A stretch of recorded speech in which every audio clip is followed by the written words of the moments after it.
Our hobby seems to be expanding more and more every year as more and more options for the guns that we use expands. Some companies are even bringing back some of their old flagship guns that have been long discontinued, like Classic Army has been doing with their recent batches of G3s and other H&K replicas. However, despite this, we still find ourselves with hopes for multiple platforms that still to this day have been overseen by many of the manufacturers that make the guns that we love and enjoy. So for today, we take a look at another batch of guns that we wish would make their debut in Airsoft. This is in thanks to the many comments that you guys have been flooding the USAirsoft channel with, especially on the other countdowns I made over this topic, and on my Instagram at USAirsoft YouTube. Hopefully I hit on as many of these comments as I can, and to make sure I hit as many of these, I'll add a few extras here and there. So let's start off at number 10 and 9, the SVT-40 and the ever so popular and requested SKS. The Tokarev SVT-40 did great at fighting back the USSR's enemies in World War II when it hit the battlefield in 1940. And like other battle rifles that have been produced for Airsoft like the M14, I believe wholeheartedly that the SVT-40 can add some well-needed variety to the Russian World War II players out there. With the full stock rifle like this, I can already see a massive storage for batteries, and that long barrel can be very useful at range. Truthfully though, let's make the SVT-40 as an AEG first before we experiment with any gas blowback rifles, as you might buy an SVT-40 if it's around $250 with $14 mid caps, but a $400 rifle with $40 or $50 gas mags will really kill the hype for a lot of people out there. Or at least that's what I would expect. Next, the SKS. Do I really need to explain anything here? Like the AK-12, the AN-94, and another highly requested Russian rifle on this list, the SKS has to be one of the most requested guns in Airsoft. But even if you don't want to accept it, the SKS has been made for Airsoft a couple times before, but not by any company with a well-respected name to it. But if a company like G&G or LCT turned up on the scene one day and told us that they'd be bringing out an SKS to the market, then things would be a lot better. As long as the wooden stock is well made and looks good, the receiver is neatly detailed, and you make sure that a bayonet can be attached if we don't get one out of the box, then the SKS would be fully reborn in Airsoft. If it happens, you can bet that purists would be arguing with builders who deck out their once wooden stocked SKSs with Magpul furniture like how some AK purists already do. I can already see it now. These next two go against the more accurate and beloved rifles we just went over, but these two LMGs on the list were just too good for me to pass up.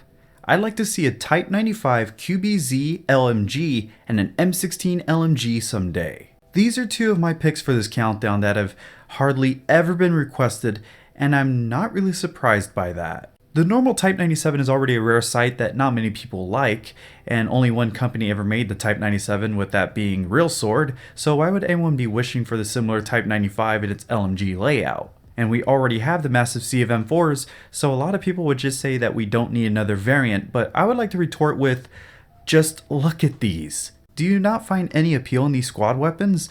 If the Crytek LMG is already a smart option for a Milsim style LMG, then why wouldn't the M16 LMG be another good option? The Type 95 LMG is agreeably not popular, so I probably am talking to an empty room at this point, but as for the M16, I'll stand by my points. Just like how the RPK is one of the wisest choices to bring with you as a support weapon to any Milsim event, I'd imagine another Stanag magazine capable rifle would be as well. But despite the looks and one already being proven as a true platform, the amount of people favoring either of these is pretty bleak. And when pitted against the beautiful Setme Ameli, the IWI Negev, or even against the LSAT, they don't stand a chance. All three of these choices are absolutely solid picks for future concepts, with the Ameli being a healthy upgrade from the aging MG42 design that can now accept large box magazines, while the Negev can accept standard M4 pattern magazines as well as its own box magazine. Then the LSAT was put in this countdown as a bonus for its lightweight abilities. I did learn while researching for this that the LSAT actually uses caseless ammunition to cut down on weight, but as for us airsofters, we wouldn't be able to really benefit from this. However, we can benefit from the folding stock on the LSAT and on the IWI Negev. I can see the LSAT being a good alternative from the M249, but it'll be at a disadvantage right off the bat in modularity, as the M249 has a whole slew of mods to be had, unless an LSAT replica can stick to the same gearbox and hop-up design. However, the Negev holds an advantage over the LSAT with the standard M4 magwell in front of the trigger, but a manufacturer's choice to go with one model of Negev over another can cause a bit of debate, just like how the same debate would spark up if a single model type of the Galil Ace was released. IWI just seems to make a lot of good stuff, from way back when the Uzis and Galils were on the manufacturing line, to today with the Galil Ace, the Tavors, and with the new Uzi Pros. And anything with Set Me in the name has a lot of that same respect. I'll make my preferred choice clear though. I want an Ameli, but please don't hand the job of bringing one out to the market to some manufacturer who can't even keep their own normal MG42s together. Some of you may have an idea of what manufacturer I'm talking about. Furthermore, which one of these three would you want to see come first, and who would you trust to make them?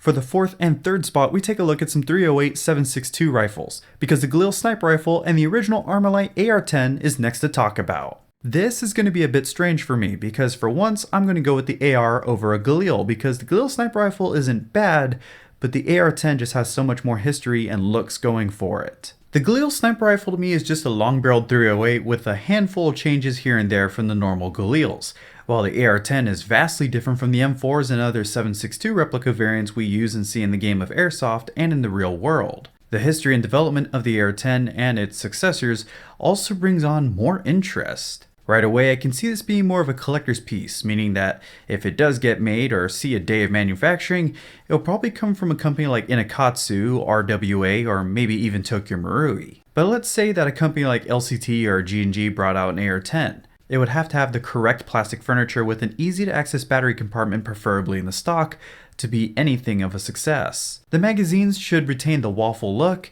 and if the manufacturer would be so kind as to allow us to use SR25 magazines with it, then that would be a nice touch. As for the Galil sniper rifle, I was actually surprised to see that someone already put together a custom build from an ICS rifle. I mean, if you can't have it because it's not made yet, you might as well make it yourself. And the ICS rifles are a good base to build off from, but picturing ICS putting together a sniper variant just seems a bit far-fetched. I don't want to knock on ICS all that much, but they seemingly don't touch on any old replicas anymore. Even if one day ICS decided to make 308 Galils, I'd probably be asking for an ARM or an AR, as the sniper variant, if I'm not making it abundantly clear yet, is not my cup of tea. The Galil sniper rifle does look nice, I'll admit, but in my personal opinion, I'd want other guns on this list to be produced first, like the Armalite AR-10. And for a lot of other people out there, I can comfortably say that they would probably want an AEK-971 to make its debut over both of these rifles combined.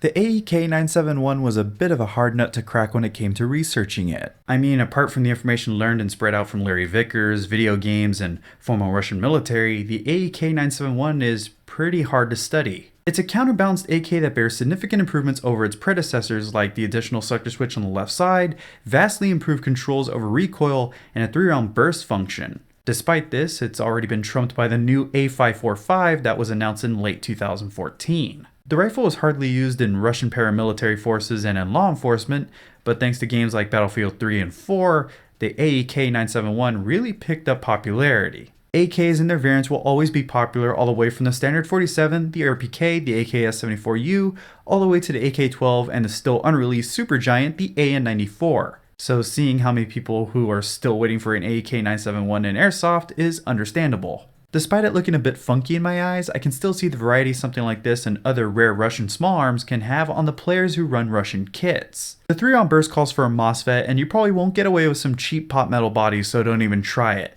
So if you're a part of some major company that produces airsoft guns, there's your fair warning. And please don't try to overcharge for it with nothing backing up the extensive costs. After all, the AK-12 was once one of the most requested guns, and now that it's out on the market, I've yet to see a single NPO AK-12. And the only real video over it was the Red Wolf review that was uploaded 9 months ago. Hopefully this won't become the same fate one day for the AEK-971.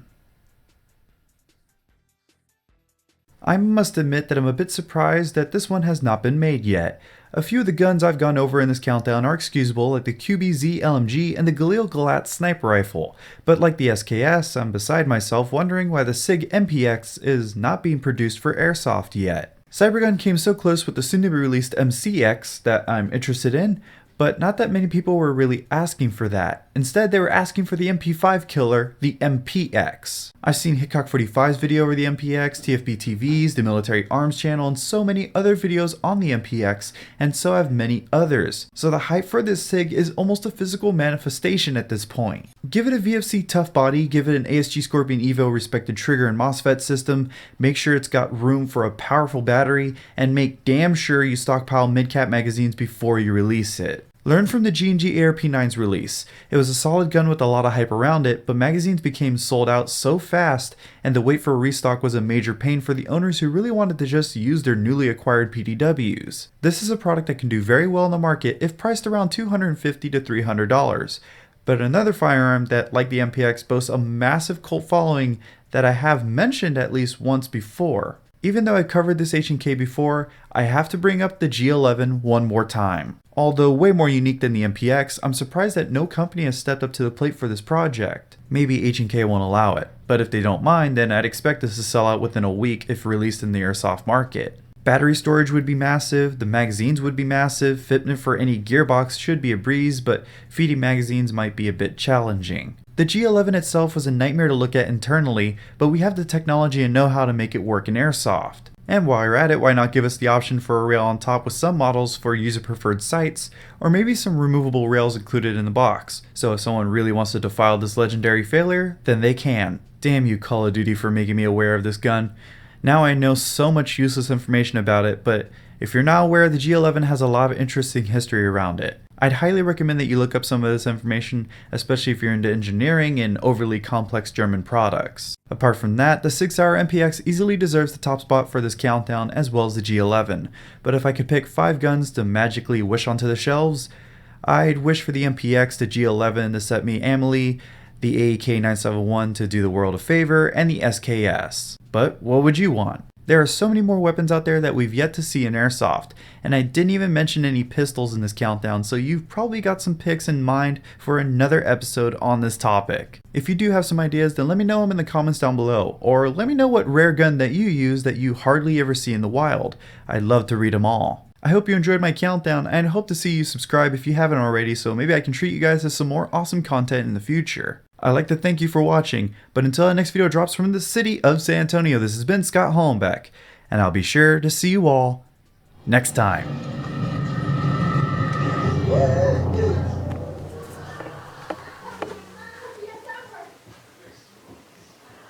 This is how I'm sleeping tonight. Micro gun and a minigun. That's a little hard to explain. There's another little, she's missing, and I think she's... Haley wants me to shove this big thing up my ass.